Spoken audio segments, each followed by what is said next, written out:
Well, here's the werewolf prop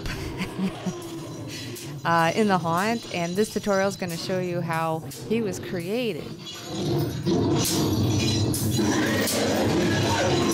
Requested DC prop make me this rigging, and it looks good but pretty violent for a home haunt, and there's something about it that needs to be worked on. The rest is stayed with air with no power. It was contracted, and now I have it where with air no power it's hanging down, which I like better. The motion now coming down is smoother, which is a main objective, and I don't have to have the arms so wide. And how I did that is this is a two-way cylinder, and when the air comes into here, it contracts it really nicely, going up. But when the air was coming down here, it was slamming it down, and it was just wigging out. And so what I did is I put a flow controller here and cranked down the air coming in so it doesn't come in so fast. Also, when the air is coming out, I have another flow controller out of the exhaust of the solenoid here. And so with those two, it's now coming down a lot smoother. It's not just gravity dropping it. I'm controlling it with the air. That took a long time to figure out.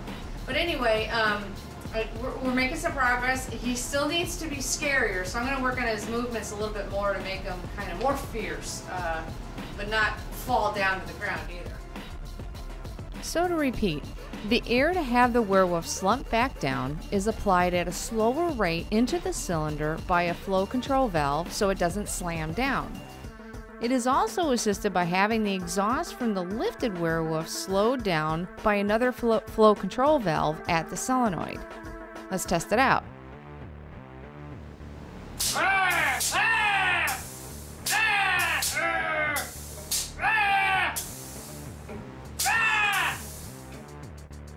Alright, well, time to build the costume, and you could build a chicken wire cage to help protect all the mechanisms, and it's also extremely lightweight. And you could use some PVC legs. These are Spider Hill's spider joints, so the knees will bend more natural. And those PVCs are zip tied to the torso and then duct tied, so it's more of a solid unit. And then use a set screw to keep the knee from falling off. Throughout the build process, test it out and discovered a problem here. Oh no!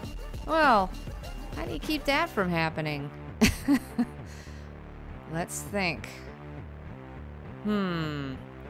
Alright, well, let's try weighted feet. And so put a little ankle weight on there. And that actually didn't quite work, but it made the feet more lifelike, so kept that in place. Ended up with a wire tied to the knees. Now in storage, these wires are broken. Have no idea when it broke, so you may want to come up with a better solution. Continue to flesh out your werewolf. This is with stuffing in a glove and then sewn so the fingers wrap around the chain, and pluck in a couple of eyeballs. These were fluorescent, which I didn't plan on. Well, final testing here. And there's something not quite looking right about him. Yeah, those skinny legs. Chicken legs, so bulk them out some more. That's his new beefy legs on.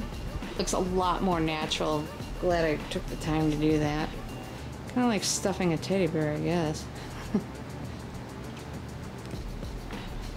I want to eat you. Well, he's mounted in the haunt now and extended down because of the 13-foot ceiling with its new computer and sound program.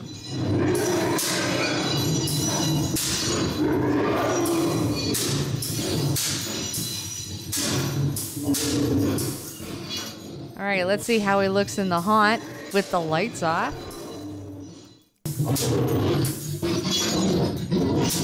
Now let's see the scares.